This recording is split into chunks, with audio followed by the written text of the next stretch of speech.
Hello everyone, I'm Tyas Sosen and we're at the tea crane. Today I have a tea flask that I want to show you. It's a copy of an original and it has an interesting story behind it. And so I'm going to introduce you to the story. It's still in the box. I'm going to take it out of the box when we get upstairs, where we'll talk more about this tea flask.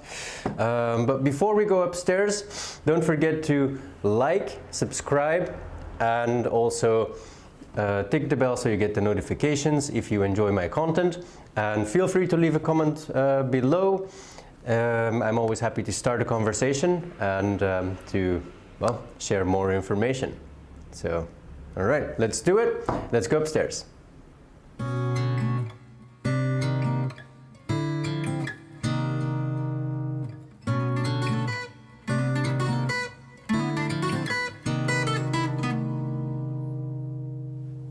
So welcome to the tea chamber. Here I'm going to show you the tea flask that I got for today's video. It's a very interesting tea flask. It's a tea flask it's a copy of a tea flask that was selected by Enshu. And the reason I'm showing you this today is because I want to introduce you to tea utensils, because tea utensils in general are very interesting. They have a lot of history, a lot of culture, a lot of stories behind them. And with this one, I want to share you a few of the stories that are behind this particular, of course, the original tea flask. And sometimes people can talk for 30 minutes, an hour about one single object. And so I'm not going to do 30 minutes, but I'll just show you a few of the interesting things of this tea flask. So let's take a look at what's in here. First of all, we've got the outer box, which is a cardboard box, which contains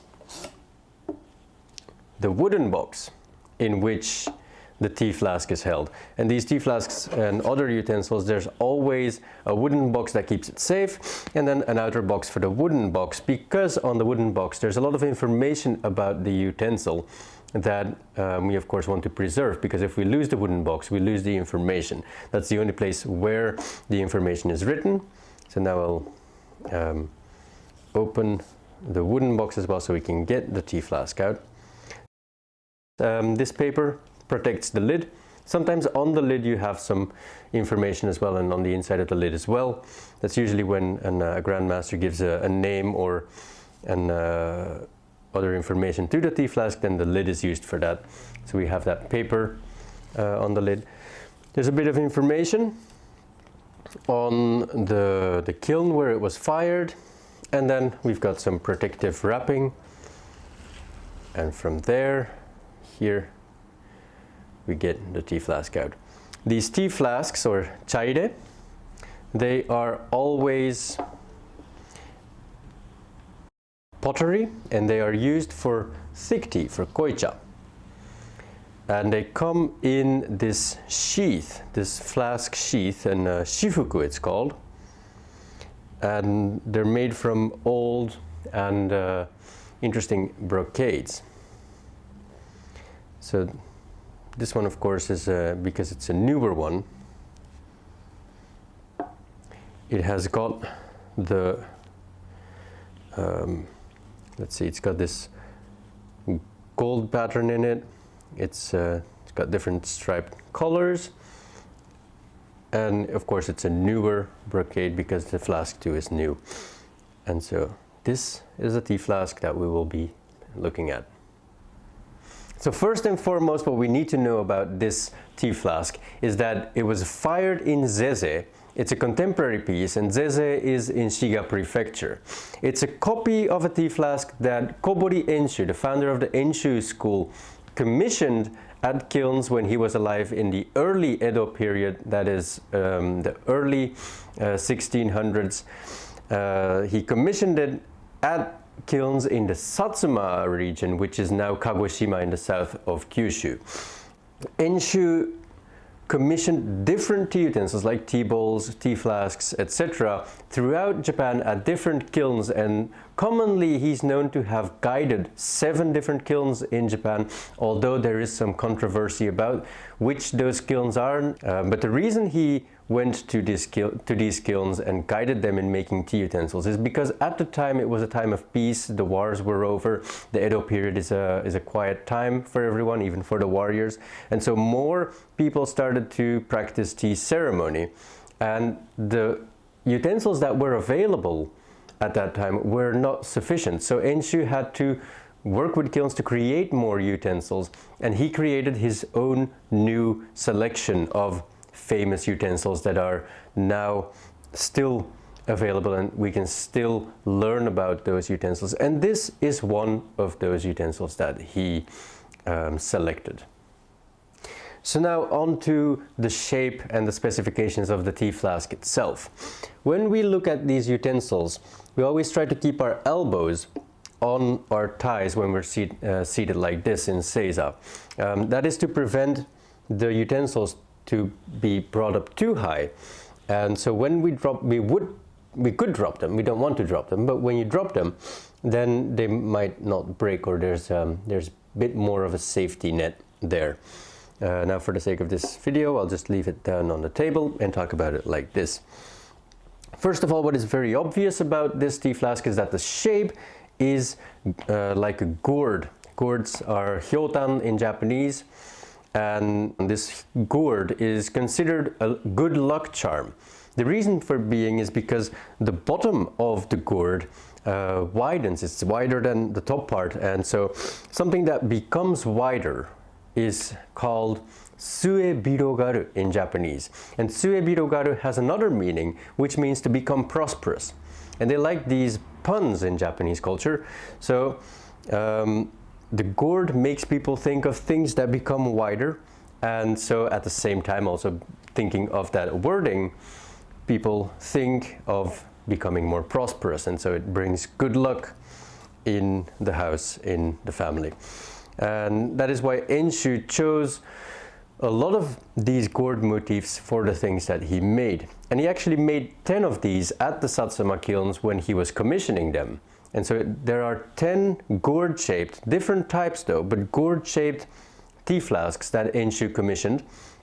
And all of them had on the bottom written the character for Ho and the character for Ju. And Ho is basically the name of Enshu because it's the character that is used for his tea name, So Ho. And Ju is the character for 10. It's just the number 10. So 10 gourd-shaped tea flasks commissioned by Enshu. Another feature of this tea flask are the ears that it has on the side. These are crest-shaped, rounded pieces of decoration. And these ears, they're just used to make these things look more interesting or more beautiful. And it's uncommon for the ears to be on the sides of the belly of the tea flask. It usually has it more on the shoulders, but this one doesn't have much of a shoulder, so it can't really have those ears there. Other tea flasks, they have these little ears on the shoulders of the shoulders right besides the mouth of the flask. Another feature is this lid. The lid is commonly ivory. They're carved out of ivory, and this one on the replica even is ivory as well, because it's very difficult to get this feature here of the nerve that runs through the bone. And then on the back of the lid there's always gold foil. The gold foil will of course become older over time, and so it's we can look at it and distinguish from it how old this piece actually is. Then the original tea flask, of course, after this is made, the lid is made for it separately as well.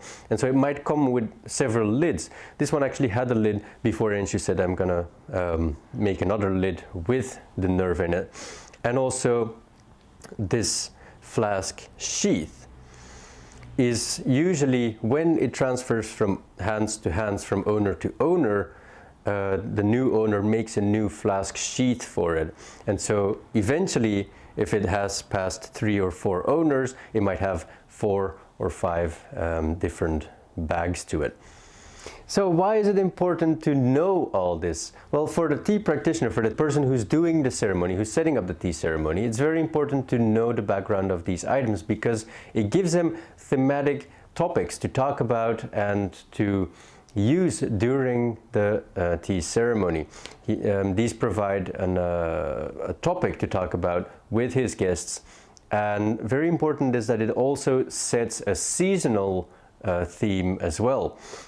So this one we know its name is Tamamizu, and the word Tamamizu is taken from one poem that is included in this Shinkokinshu Waka poetry compilation that was written by Major Archbishop Gyokei, and it's poem number 64 in the entire anthology, and it is included in the spring book, the first spring book of this compilation. And that indicates that the theme for this poem is spring. So also for the tea practitioner who would be utilizing this object, it will most often come out in spring, and the other seasons it will be kept in storage. And the poem reads as follows. ずくずくと春の眺めの寂しきは忍ぶに伝う軒の玉水。ずくずくと春の眺めの寂しきは忍ぶに伝う軒の玉水。Ceaselessly, spring's long rains fill my gaze with sorrow, a tale told to the ferns by droplets from the eaves. So very clearly this is a poem that brings to mind a rainy day in spring, sitting inside, gazing outside, looking at the raindrops fall, seeing the ferns hanging over the eaves of the roof and sending the raindrops they've collected down to the earth. The poet himself indicates that he's saddened by the view, but at the same time it also makes him happy seeing the raindrop grow and fall and grow and fall, and just looking at this continuous process that seems to never end. Nagame is a word in the poem that was used to have two meanings, and in poetry of this kind it's very common to have a word that means two things at the same time, so you can limit the amount of characters that you use. And nagame means long, so it refers to the long-lasting rains that seem to go on forever, as well as gazing out. So it's a very useful word, especially in this poem. And that is something that we would do in the tea ceremony as well. First, the host would read this poem, and it's rather than reading, it's more a recital actually. It's sort of sung, and it has to be repeated twice. And as you might have noticed, I repeated the poem twice as well when I was reading it earlier. Then having this theme, it's not only for the host important to know a bit of literature and be able to talk about this. Usually the guests who are participating will also have a background in tea ceremony, and so they also have a background in literature, in the cultural background of things. And so talking about poetry, talking about literature are things that a well-trained tea practitioner will also, besides his tea practice in specific, be doing. So for you aspiring tea practitioners, it is of course a good idea, and I also recommend to read some poetry and learn about some of the literary aspects of Japanese culture as well, because this has a very large significance in the practice of tea ceremony. And so the reason I have a replica here and not the original is because these originals, they're usually collector's items and kept at museums in Japan. You can't really use them. And although they carry so much traditional and cultural value, we would like to, of course, as a practitioner of tea ceremony, keeping this tradition in standing and using these utensils as part of the culture and as part of learning about the culture. We like to have something that is like the original, and so we can talk about the original as with this as a medium to get access to it, sort of in a spiritual sense. So I think with that I've covered most of what I wanted to say about this very interesting tea flask. I'll wrap it up here. If you have a tea flask or any other utensil that you like to use for making matcha, or what you enjoy your matcha with, if it could even be your tea bowl, let me know in the comments what type of utensil that is, when you like to use it most, and maybe if you have given it a name as well. If you haven't subscribed yet to my channel, and you've watched this far, don't forget to click subscribe, and if you liked the video, also click like, and hope to see you again in another video soon. Thank you for watching.